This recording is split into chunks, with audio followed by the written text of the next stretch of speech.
Bismillahirrahmanirrahim. Assalamualaikum warahmatullahi wabarakatuh. Waalaikumsalam warahmatullahi wabarakatuh. Alhamdulillahirabbil alamin. Nasta'inu wa nastaghfiruh wa na'udzubillahi min syururi anfusina wa min sayyiati a'malina may yahdihillahu fala mudhillalah wa may yudhlil fala hadiyalah. Asyhadu an la ilaha illallah wa asyhadu anna Muhammadar Rasulullah. Allahumma shalli ala sayyidina Muhammad wa ala alihi wa sahbihi ajmain. Amma ba'du. Alhamdulillah, terima kasih Mbak Resti. Mohon maaf, ini 2 minggu yang lalu harusnya saya bisa hadir karena ada kegiatan di Malang, jadi ya terpaksa ditunda ya. Tapi tidak mengurangi kajian untuk hari ini. Dan Rabiul Awal ini salah satu bulan juga yang istimewa ya. Jadi bulan hari itu istimewa jika terjadi peristiwa istimewa. Hari Senin itu jadi istimewa karena ada peristiwa istimewa. Hari Senin tidak bisa menjadi istimewa jika tidak ada peristiwa istimewa. Maka Allah membuat istimewa bulan Rabiul Awal karena memang ada peristiwa istimewa. Minimal ada 2 catatan peristiwa istimewa di bulan Rabiul Awal itu. Yang pertama, hijrah Rasulullah dari Mekah ke Madinah. Kemudian kita sebut dengan hijrah ya. Jadi hijrah itu bukan di bulan Muharram yang kemarin. Satu hijrah itu bukan ukurannya. Jadi satu hijrah itu ada satu Muharram itu adalah ukuran penanggalan Islam bulan pertama. Nah, di Rabiul Awal itu ada peristiwa namanya hijrah. Itu sangat luar biasa fenomena karena hijrah itu Islam mengalami percepatan perkembangan peradaban yang sangat luar biasa. Yang tadinya masyarakat Arab itu tertinggal ya di lembah-lembah, kemudian bisa menyebar cahayanya sampai ke kita, ke Indonesia. Bayangkan jarak jauh dari Arab ke sini itu bagaimana itu? Itu sangat luar biasa sampai penyebarannya hampir seluruh dunia. Nah, itu. Yang kedua itu ada fenomena yang sangat menarik, yaitu fenomena kelahiran Nabi akhir zaman. Karena Allahumma shalli ala sayyidina Muhammad. Jadi kelahiran ini sesungguhnya sudah ditunggu-tunggu oleh seluruh semesta. Jadi bukan hanya ditunggu oleh umat, tetapi ditunggu oleh seluruh alam. Karena alam merindukan satu sosok yang namanya pemimpin Sayyidul Alamin, jadi pemimpin seluruh alam. Rasulullah itu bukan hanya pemimpin manusia, tapi seluruh alam. Gitu ya. Karena banyak juga yang belajar dari beliau. Bahkan tanda-tanda itu sudah dituliskan sebelum di Al-Quran. Ada di Taurat dan ada di Injil juga sudah dituliskan bahwa nanti akan ada terlahir sosok Nabi akhir zaman. Gitu.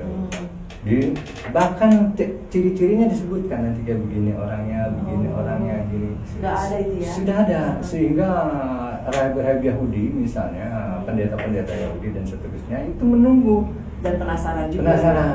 Ini tandanya sudah saya dapat, orangnya, sosoknya seperti apa. Bertahun-tahun dia tunggu begitu peristiwa itu.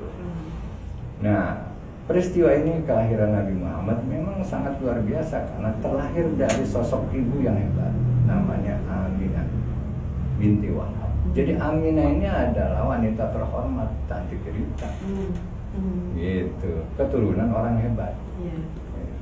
Kemudian bapaknya, ayahnya Rasulullah, Abdullah, itu juga sosok yang luar biasa. Kisahnya juga luar biasa Abdullah itu.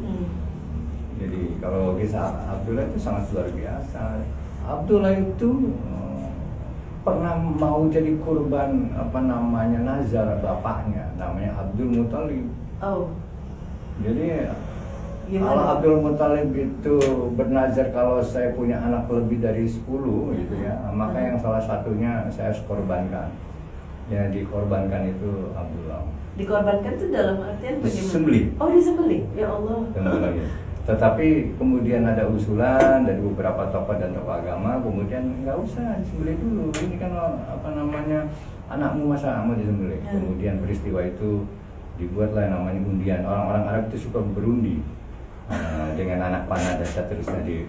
Jadi anak panah 10 misalnya dimasukin namanya, ternyata dicabut Abdullah lagi. Kemudian ini mau disembelih, kemudian datang seseorang lagi yang nggak perlu disembelih tapi diganti dengan 10 ekor kambing.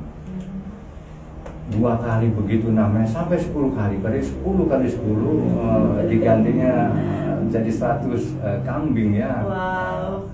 Terselamatkan itu, kemudian diambil ke sebelahnya baru tidak ada namanya. Dan ini yang sangat luar biasa. Memang kisah ini dramatis ya. Kisah Nabi memang Allah membuat segala sesuatu itu dramatis gitu. Sehingga siapapun yang mendengar kisahnya akan sangat luar biasa. Kelahiran Rasulullah itu juga ditunggu-tunggu oleh seluruh alam. Maka ketika beliau lahir, itu cahaya datang. Tembok yang ada di Romawi agak runtuh.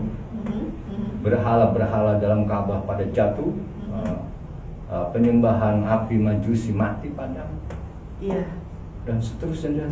Itu tanda ini belum apa-apa, baru lahir itu sudah menggetarkan.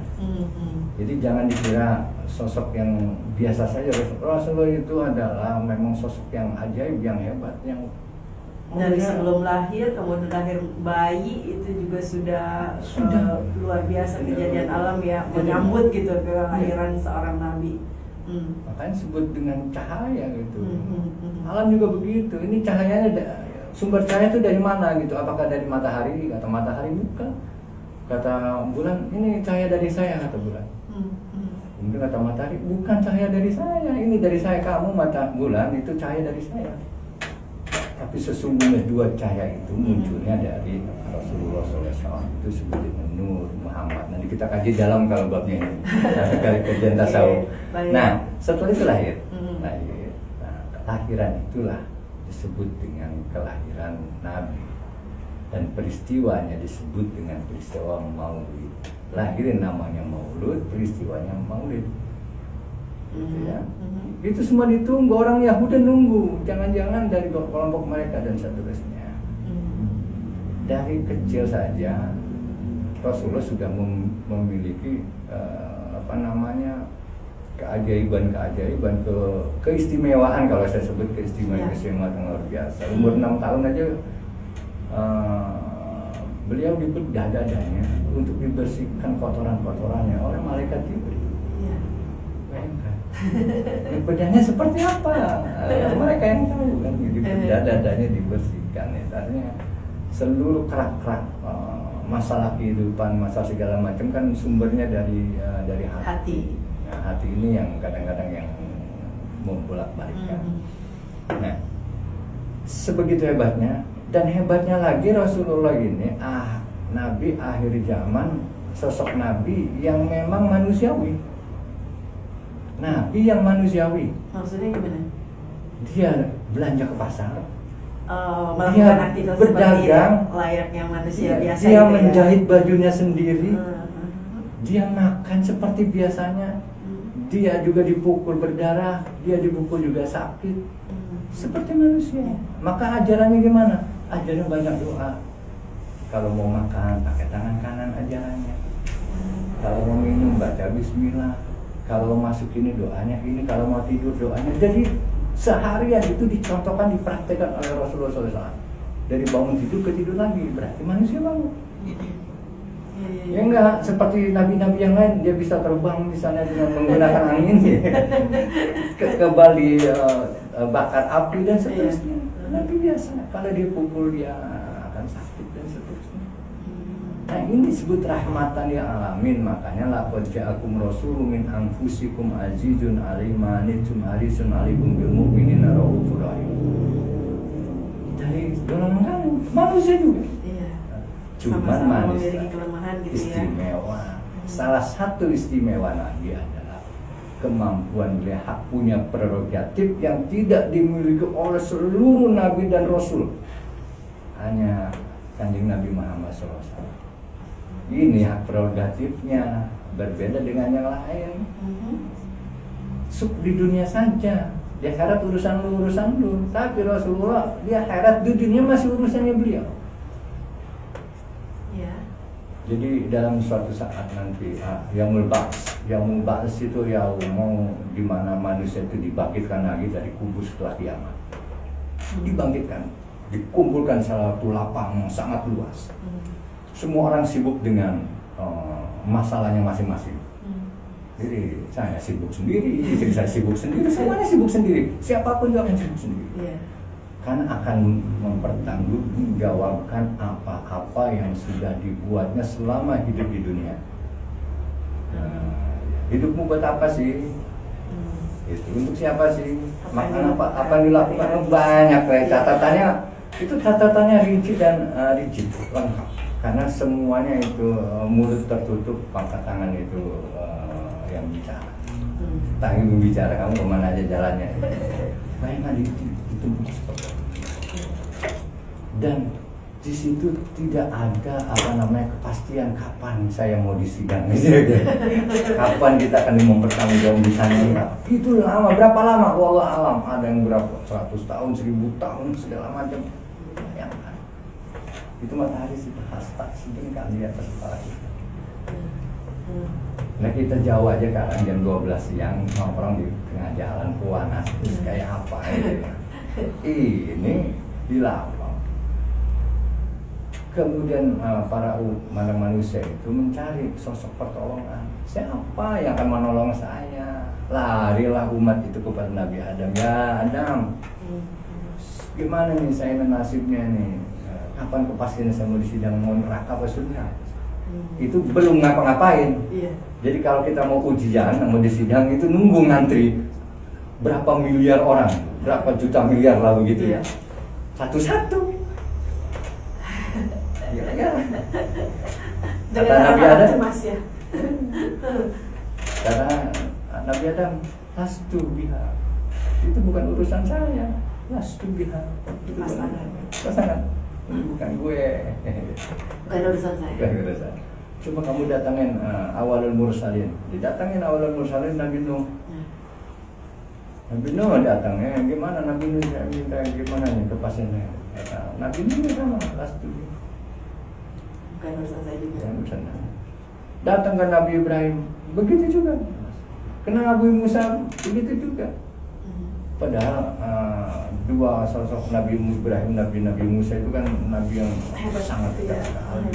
Yang satu khalilullah, kekasih, teman gitu dan seterusnya. Satu kalam Allah, jadi dia bisa bercakap-cakap dengan Allah Nabi Musa itu. Kan masih.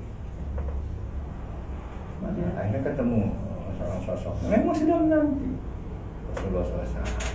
Ketika datang ke Rasulullah, anaknya, ini urusan saya luar biasa. Gimana?